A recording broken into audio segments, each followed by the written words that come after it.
Story 1. The Canyon of the Skinwalker. The sun had already set when we arrived at the entrance of the canyon. The sky burned with the last remnants of daylight, casting long, eerie shadows over the jagged rocks.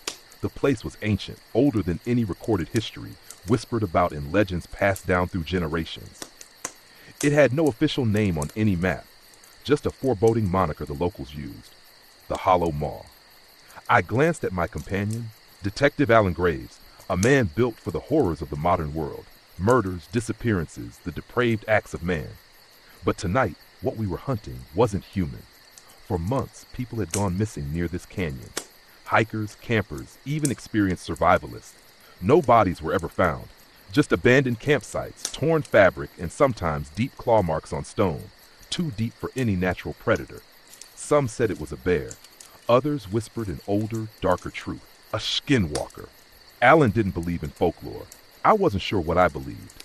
As a scientist, my work was in biology and forensic pathology. What drew me here wasn't superstition. It was the evidence. Something was hunting in this canyon, and we had come to find out what. The descent into the Hollow Maw was treacherous. The path was steep, the air dry and heavy. Wind howled between the towering rock formations, creating sounds like distant screams. I tried to convince myself it was just my imagination. We set up camp near the canyon floor, next to a dried-up riverbed. Alan lit a small fire while I examined the ground. Footprints. Some human. Others, not quite. Someone's been here recently, I muttered, running my fingers along the edge of a track. The prints were too elongated, as if the bones had been stretched.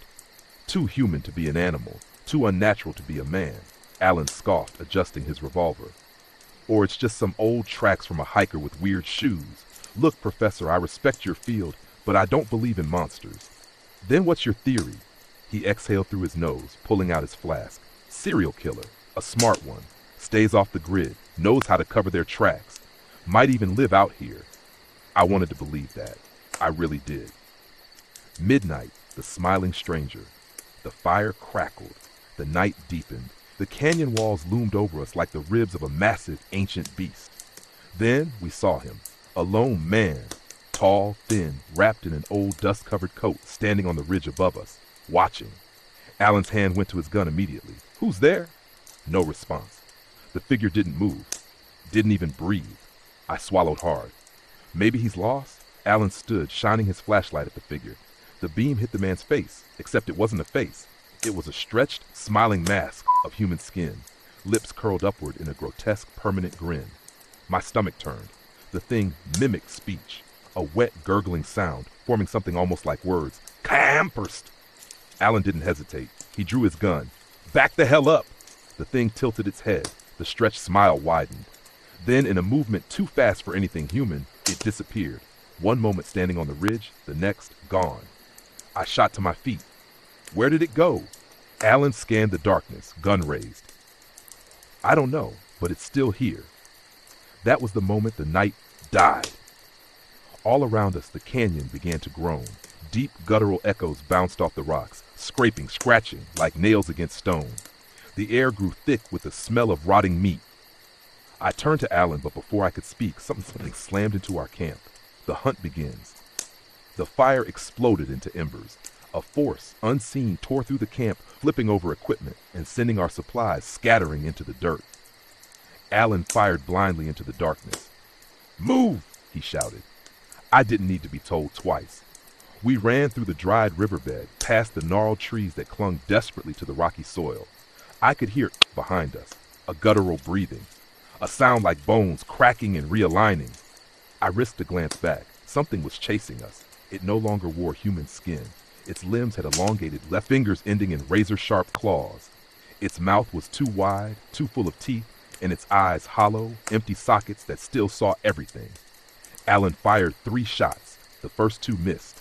The third hit. It didn't slow down. We reached a narrow passageway in the canyon, barely wide enough for a person.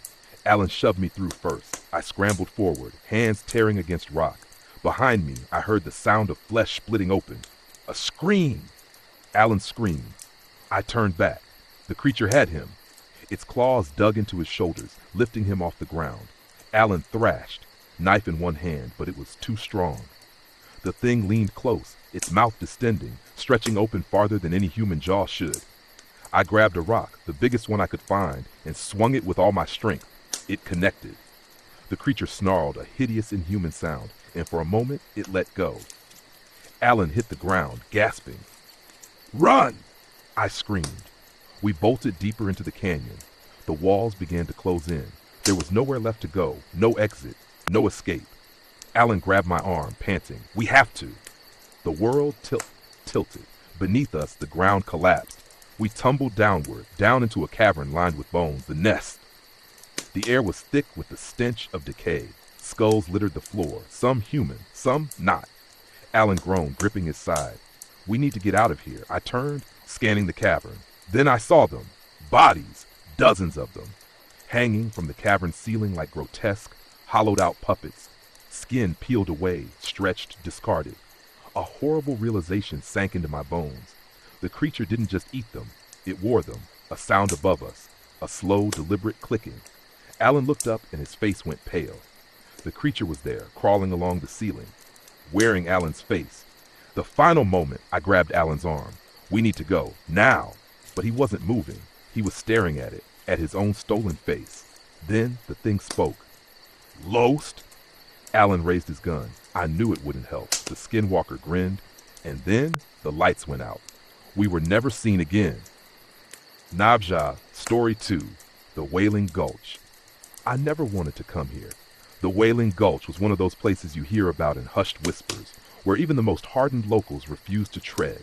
A deep, sun-scorched canyon carved into the Arizona desert, its walls older than memory itself. The Navajo avoided it. The ranchers kept their cattle far away, and the few foolhardy souls who ventured inside never came back. But when 10 people went missing in the span of a month, including an entire convoy of government geologists, the state had no choice but to send someone in. That someone, unfortunately, was us.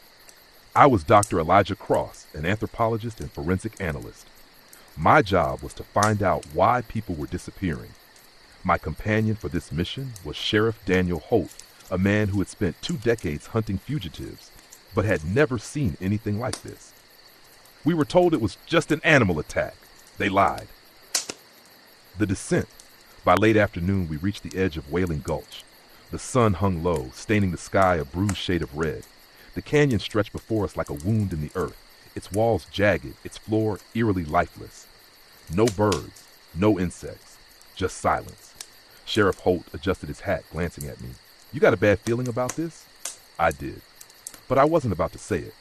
We climbed down carefully, our boots kicking loose pebbles that tumbled into the abyss below.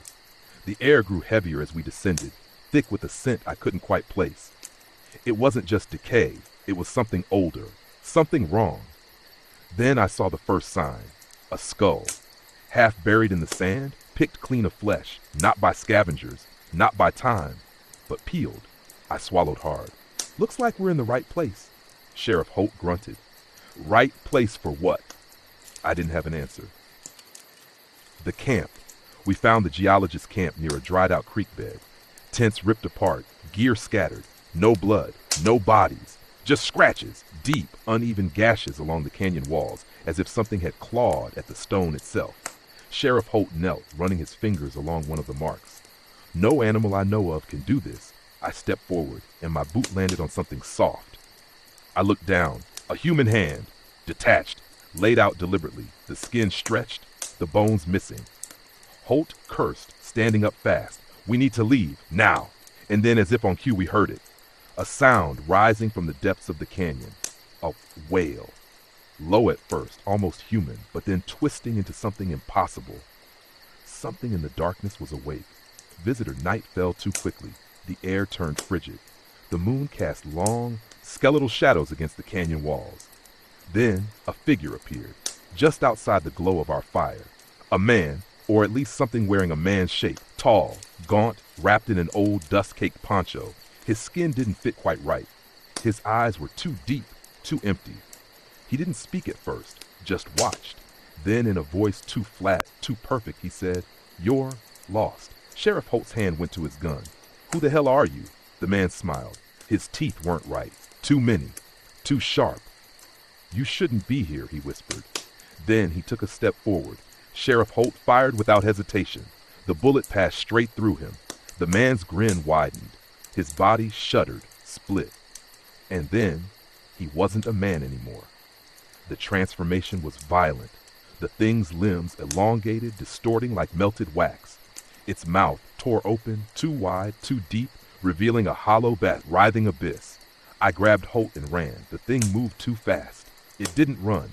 It slithered, flowing over the rocks like living shadow. We reached the riverbed. What was once a stream now turned to cracked earth. I tripped, hitting the ground hard. Holt yanked me up, and that's when I saw it. Carved into the canyon wall, a doorway. An ancient, crumbling archway leading into darkness. Holt didn't hesitate. Inside! Now! We ran. The wail of the Skinwalker followed us, growing closer.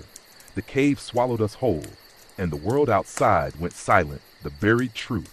Inside the cave, the air was stagnant, rotten. Something ancient slumbered here. The walls were covered in markings, Navajo symbols, warnings. Then we saw them, the missing people, strung up along the walls. Not dead, not quite. Their skin hung loose, as if something had peeled them away from their bodies and left them hollow. One of them turned their head, eyes wide, mouth moving without sound. Jesus Christ, Holt whispered, we need to get out of here. But I was looking past them. At the altar in the center of the cavern, a stone slab covered in dried blood, and standing beside it, a second figure, not the one from before, something older, bigger. It opened its mouth, and from its throat came a voice that wasn't its own, a voice that sounded like every missing person. Stay. The final choice Holt fired. The cavern erupted in movement. The walls shook. The figures began to scream, and behind us, I heard the sound of something crawling through the tunnel. We had seconds. I grabbed the nearest lantern and smashed it against the altar. Fire roared to life, spilling across the cavern floor. The thing howled, a scream of rage, pain, hunger. We ran. We didn't look back. Not when the fire spread. Not when the tunnel behind us collapsed. Not even when the screams turned into laughter. The escape. We emerged into the night, gasping for breath. Behind us, Wailing Gulch burned. But even as we reached our truck, driving as fast as humanly possible, never looking back, I could still hear it. A whisper, carried on the wind, a voice wearing mine. See you soon! Story 3, The Black Gorge. I never expected to make it out alive. The Black Gorge was an untouched scar on the landscape, hidden deep within the wilds of Utah's Ute tribal land. It wasn't on any map, not officially. The locals knew about it, of course. They called it Kuruvatu, meaning the place that eats men. No one who entered ever returned.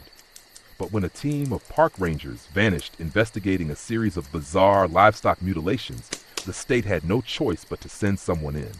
That someone was me. Dr. Marcus Halloway, an ethnobiologist with a specialty in folklore and predatory behaviors. Alongside me was Deputy Sam Walker, a Ute man who had grown up hearing the legends. He didn't want to be here. Neither did I. But here we were. The descent. We reached the gorge just before dusk. It wasn't just a canyon. It was a wound in the earth, so deep the bottom was swallowed by shadow. The walls were steep, lined with ancient petroglyphs carved into the rock.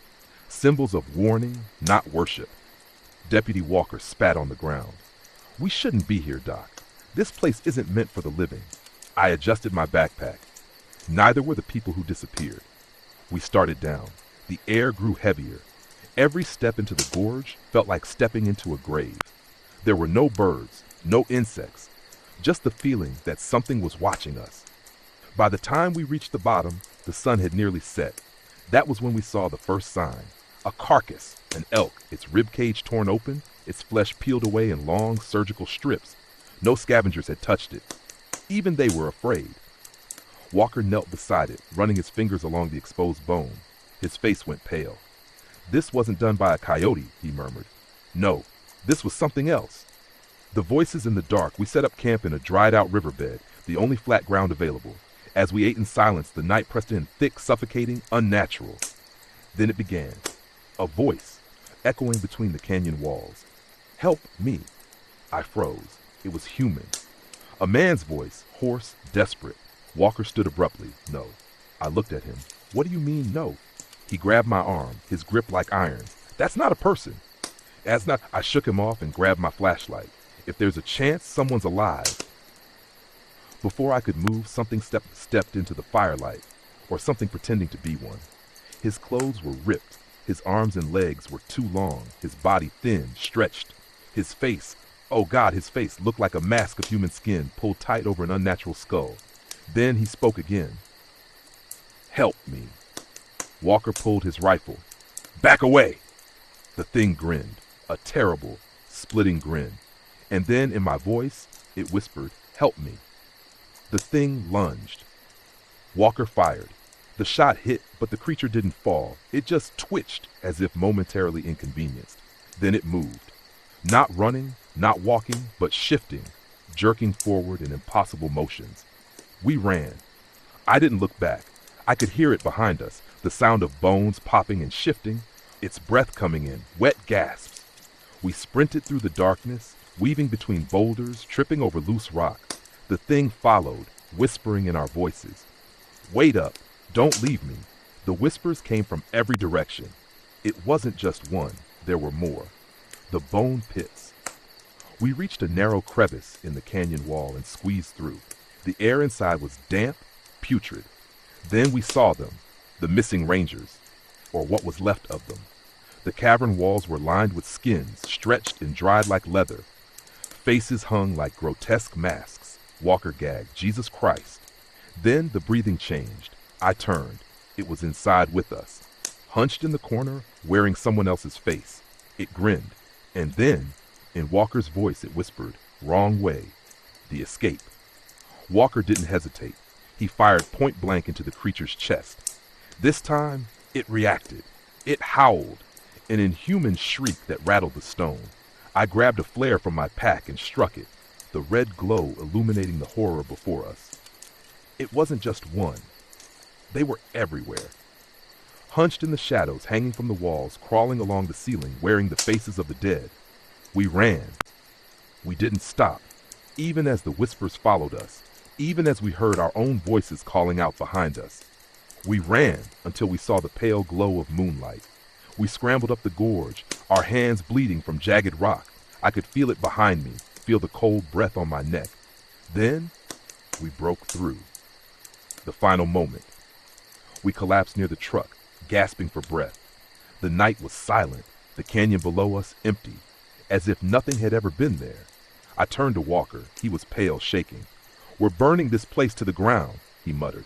I didn't argue. We got into the truck, the engine roaring to life. As we drove away, I felt the weight begin to lift. Then in the mirror, I saw something standing at the canyon's edge, tall, watching, and smiling. It looked just like me. Story 4, The Hollow Ravine. I should have listened to the warnings. The Hollow Ravine was a desolate, jagged gash in the landscape, hidden deep within the Rocky Mountains. It wasn't on any official maps, but the Blackfoot tribe had known about it for centuries. They called it Nitsitako, the place of hollow men. I thought it was just folklore, but when an entire search and rescue team vanished while tracking a missing hiker, the state needed answers. That's how I ended up here. Dr. Evelyn Carter, an archaeologist and historian specializing in Native American myths. My partner on this hellish journey, Marshal Daniel Rise, a seasoned lawman who had seen more bodies than he cared to count. Neither of us were prepared for what we would find. The descent. By late afternoon, we stood at the edge of Hollow Ravine. It was deeper than I had imagined, a yawning abyss lined with petrified trees and twisting rock formations that seemed almost unnatural. Reyes spat on the ground. Something about this place ain't right. I adjusted my pack. I thought you didn't believe in legends. I don't, he muttered, but I believe in missing people. We started down. The deeper we went, the more unnatural it felt. The air grew thick, humid, heavy with a scent like wet decay. Then we found the first body. The remains. It wasn't just a corpse. It was folded, not broken, not torn, bent, like something had peeled the bones out and left the skin intact. I staggered back, bile rising in my throat. Reyes knelt, face pale. No animal does this, he whispered. That was when we heard it. a soft rustling in the trees above. We looked up and saw something move, the watcher. A figure stood in the branches, too tall, too thin. Its arms were too long, its fingers too sharp, and its face, it didn't have one. Just a stretched layer of skin where eyes, a nose, and a mouth should have been. It tilted its head. Then it spoke. Lost. The voice wasn't its own. It was ours. Reyes grabbed my arm. We need to move now. I didn't argue. We ran. The terrain grew rougher, the trees denser. The ravine was swallowing us whole. Then we saw it. A cave carved into the rock, its entrance lined with twisting symbols. Blackfoot warnings. Reyes hesitated. We don't go in there. I met his gaze. If those missing people are alive, that's where they are. A long silence. Then with a sigh, he cocked his rifle. Stay close. We stepped inside. The air stank of rot. The walls were covered in strange markings, handprints, and skins. Dozens of them, hanging, twitching, and beneath them, they moved. Figures, too thin, too tall, too wrong. Crawling in the darkness, shifting, wearing empty faces. Reyes raised his rifle. Run. The things turned toward us, and they screamed. The chase. We bolted. The sound of skittering, shifting limbs filled the cave. I could hear our own voices echoing from the creatures. Wait, help me. Evelyn, don't leave me. The tunnel twisted and turned, but then I saw it. An opening. Moonlight. We burst outside, stumbling onto the rocky slope. Behind us, the creature stopped at the threshold, watching, smiling. Then in my voice, one whispered, "See you soon." The escape. We drove away without speaking. The hollow ravine faded behind us, lost in the dark. But I knew the truth. The missing people weren't missing. They had been replaced. Story 5, The Nameless Valley. I never believed in the stories. Not until I saw it with my own eyes. The Nameless Valley lay deep in northern Arizona, past the Badlands where the Hopi refused to step foot. It was an untouched place, erased from maps, surrounded by legends too old to trace. The locals called it Sayokatsi, the land that devours. No one who entered ever returned. That's why I was here. My name is Dr. Victor Lane, an anthropologist obsessed with lost cultures. I spent my life chasing forbidden places, ignoring the warnings of those who knew better. This time, I brought someone with me. Sheriff Maria Cordero, a hardened lawwoman, had seen the reports. 3 campers had vanished in the valley last month. No bodies, no clues, just a campsite filled with blood and footprints that led nowhere. She was here for answers. I was here for the truth. Neither of us were ready for what we found. The descent. The valley entrance loomed ahead, a jagged wound in the desert, flanked by ancient pictographs, images of twisted figures, hollow-eyed and grinning. Cordero muttered a curse. This place feels wrong. I ignored her. These markings are thousands of years old. They might tell us what happened here. She glanced at the symbols. Pretty sure they say, turn back. We stepped inside. The world changed. The air felt heavier, pressing on my chest. The sky darkened, the sun shrouded behind an unnatural haze. Then the silence set in. No wind, no insects, just the feeling that we were being watched. We found the missing camper's site at the base of a dry riverbed. The tents were still there, but they weren't empty. Inside, we found clothes, backpacks, phones, and skins. Not torn, not cut, peeled. Cordero staggered back, hand on her gun. What the hell did this? I reached for my camera, my fingers trembling. I don't know. Then we heard it, a whisper, not from behind us, not from the tents, from inside the skins. The shadow in the sand. We spun around. A figure stood at the edge of camp, human-shaped, too tall, too still. The wind picked up suddenly, but only around it, a swirling storm of dust and whispers. Then it spoke. You shouldn't be here. Its mouth didn't move. Cordero drew her gun. Who are you? The thing tilted its head. Then in my voice it whispered, help me. The chase. The thing moved. Not like a person, not like an animal. It shifted. One moment standing, the next right in front of us. Cordero fired. The bullet tore through its chest, but instead of blood, there was sand. The thing laughed. A chorus of voices, all layered on top of each other. The missing campers, the sheriff, me. I ran. Cordero was right behind me. We tore through the valley, stumbling over rocks, the whispers following us.